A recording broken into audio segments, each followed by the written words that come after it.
దేవుడు ఎందుకు మనం దర్శిస్తాడు? వై తెలుసా మీకు? మోషేను దేవుడు దర్శించాడు. ఎందుకు దర్శించాడు మోషేను? ఒక పని ఉంది కదా, ఒక పని ఉంది, బాధ్యత అప్పగించడానికి. మరి అబ్రహామును ఎందుకు దేవుడు ఈ వాగ్దానం ఇచ్చాడు? ఎందుకంటే ఆయనతోటి దేవునికి చాలా పని ఉంది. మరి ఎందుకు ఈరోజు నిన్ను దేవుడు జ్ఞాపకం చేసుకున్నాడు? ఎందుకు ఆయన మిమ్మల్ని ఇక్కడ కూర్చోబెట్టి మీతో మాట్లాడుతున్నాడు? మీరు అనుకుంటున్నారు పాస్టర్ మాట్లాడు, నేను అనుకుంటున్నాను పరిశుద్ధాత్మ దేవుడు మీతో మాట్లాడుతున్నాను.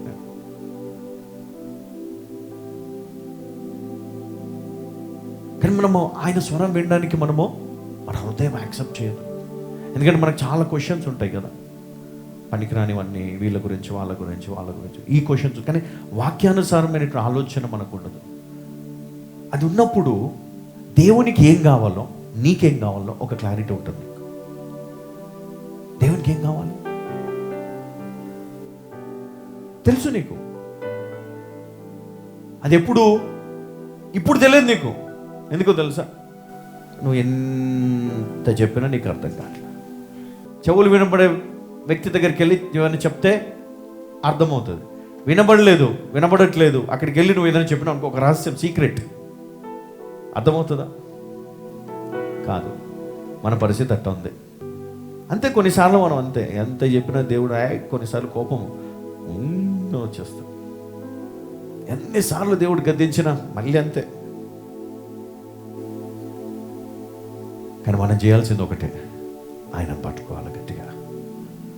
నువ్వు నన్ను బ్లెస్ చేయాలా, నువ్వు నన్ను స్వస్థపరచాలి, నువ్వు నన్ను ఆశీర్వదించాలి. ప్రభువా నువ్వు నా జీవితంలో ఉండు,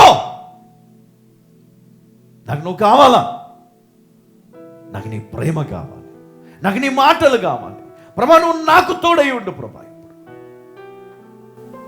ఏం చేయాలి దానికి? ఆయనకి ఏం కావాలా? వచ్చిన వాళ్ళకి ఏం కావాలి? ఆహారం కావాలి. వచ్చిన వాళ్ళకి ఏం కావాలి? రెస్ట్ కావాలి. అది నువ్వు గ్రహించగలగాలి. దేవునికి ఏం కావాలి ఈరోజు నీ లైఫ్లో? దేవునికి డబ్బు కావాలనేది కదా, నీకేం లేదు, ఆయనకేమిస్తాం. ఆయనకి ఇచ్చేంత వారం కాదు, కానీ దేవుడు నీకు ఇచ్చే ఆ గుణం ఉన్నాడు. నిన్ను స్వస్థపరిచే ప్రేమ కలిగిన వాడు, నిన్ను ఆదుకునే ప్రేమ ఆయనలో ఉంది. కాబట్టి ఆయన ఈరోజు నీ యొద్దకు వస్తే నువ్వేం చేయాలి? ఆయనకిచ్చే మర్యాద ఆయనకి ఇవ్వాలి, ఆయనకిచ్చే విలువ ఆయనకి ఇవ్వాలి. ఆయనకు మనము ఏం చేయాలి అనేది మనం ఆలోచన చేయాలి. మనం జస్ట్ ఇంట్లో టీవీ దేవుని పాటలు పెట్టుకొని దేవుని వాక్యం వింటే సరిపోతుందా? దేవునికి అది ఇష్టమా? ఏమి ఇష్టం దేవునికి? ఏం కావాలి దేవునికి? ఒకళ్ళు అంటారు దేవునికి డబ్బు కావాలి, డబ్బు ఇవ్వు, దేవునికి బంగారం కావాలి, బంగారం ఇవ్వు, ఉన్నదంతా ఇచ్చేయి అంటారు కొంతమంది చెప్తారు. మరి ఏం కావాలి దేవునికి? ఇప్పుడు ఏం కావాలి దేవునికి? ఏం కావాలని వచ్చాడు? ఆయనకి మరి రెస్ట్ కావాలి, ఆయనకు ఆహారం కావాలి.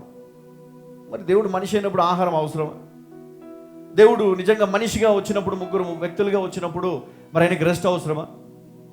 కానీ ఇక్కడ మనం ఆలోచన చేస్తే అబ్రహాము చూడండి, ఇక్కడ 1వ వచనం, మరియు మమ్రే దగ్గరనున్న సింధూర వనములో అబ్రహాము ఎండవేళ గుడారపు ద్వారమందు కూర్చుని ఉన్నప్పుడు యెహోవా అతనికి కనబడెను.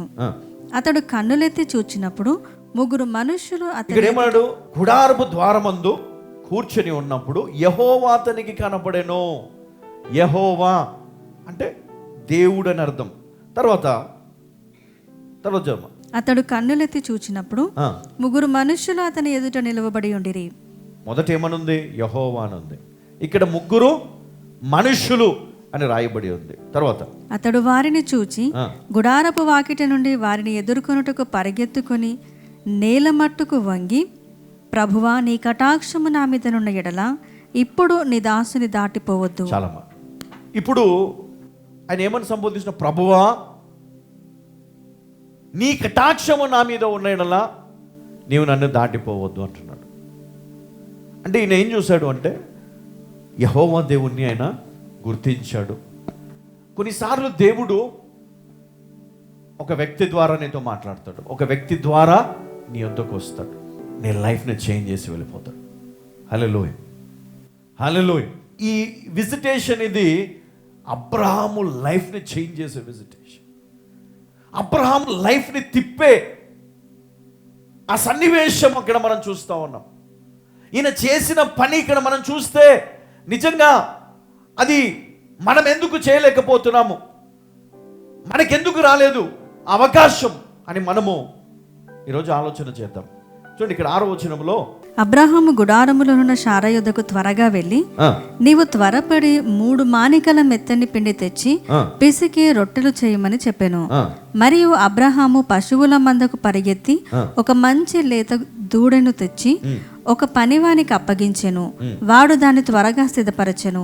తరువాత అతడు వెన్నను పాలను తాను సిద్ధము చేయించిన దూడను తెచ్చి వారి ఎదుట పెట్టి వారు భోజనము చేయుచుండగా వారి యొద్ద ఆ చెట్టు క్రింద నిలుచుండెను. చాలా మన ఇంటికి మనకి ఇష్టమైన వాళ్ళు వచ్చిన అనుకోండి, అప్పుడు నువ్వేం చేస్తావు?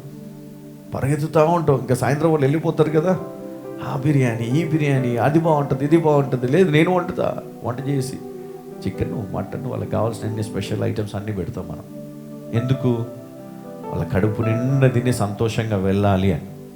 ఇప్పుడు ఇక్కడ అబ్రహాము అది చేస్తూ ఉంది. సారా ఎక్కడుంది? పక్కన ఉంది, డేరాలో ఉంది. ఆమెకు చెప్పేశాడు, అమ్మా నువ్వు ఈ పని చేసేసే వెంటనే ఈ పిండి తీసుకో, మెత్తని పిండి తీసుకొని మంచి రొట్టెలు చేయి. తర్వాత ఏం చేశాడంట, ఒక దూడ పిల్లని తీసుకొని పనివానికి ఇచ్చేశాడు. రే నువ్వు ఇది రెడీ చేసేసే పెట్టేసే.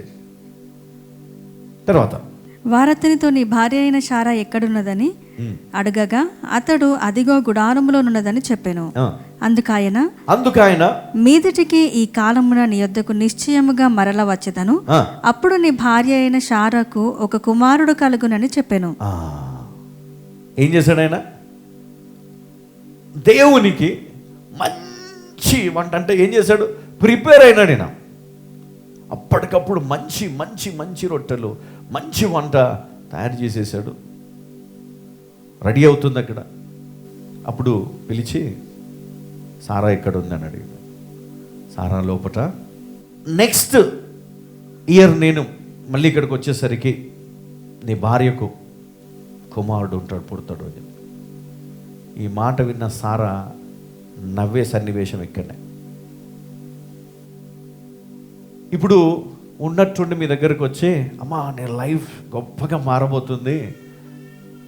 మారబోతుంది, ఇంకా దేవుడు లైఫ్ చేంజ్ చేస్తాడంటే, ఇంతకాలం వచ్చింది ఇప్పుడు వస్తుంది, పోయిన సంవత్సరం వస్తుందని చెప్పాను కదా. ఈమె కూడా అట్లనే సేమ్. కాకపోతే ఏం చేసి నవ్విందంటే కొంచెం నవ్వి, ఆయనకేమో 99 సంవత్సరాలు ముసలోడు. ఇది జరిగే పనేనా అమ్మా? జరుగుతుందా? ఈ రోజులు మనం చూస్తూ ఉన్నాం, పెళ్ళై 4 ఏళ్ళైనా 5 ఏళ్ళైనా 10 ఏళ్ళైనా 20 ఏళ్ళైనా కొంతమంది పిల్లలు పుట్టరు. అది తప్పేం కాదు, ఎందుకంటే ఇప్పుడున్న ఫుడ్ కావచ్చు, ఇప్పుడున్నటువంటి పరిస్థితులు కావచ్చు, ఇప్పుడున్న స్ట్రెస్ కావచ్చు. మరి అప్పుడు వాళ్ళకి మరి అట్లాంటిది ఏం లేదు, అయినా కూడా ఆలస్యమైంది. కానీ ఇక్కడ వాగ్దానం ఎందుకు అంటే, ఒక సమయం మన జీవితంలో వస్తుంది, ఒక గడియ మన జీవితంలోకి వస్తుంది. ఆ టైం నీ లైఫ్ని చేంజ్ చేయబోతుంది. అయితే నువ్వు ఎప్పుడు ఎట్లా ఉండాలా? సిద్ధంగా ఉండాలా.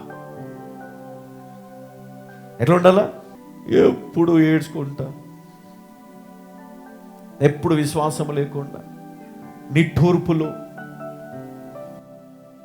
నీకు నిరీక్షణ ఉండాలి, విశ్వాసం ఉండాలి, ప్రేమ ఉండాలి, నీతి ఉండాలి. ఈ ఆదికాండంలో 4 వ్యక్తులు, 4 వాళ్ళకి దేవుడు వాళ్ళ దగ్గర చూసిన ఈ 4 క్వాలిటీస్ మన లోపల ఉండాలి. హల్లెలూయా.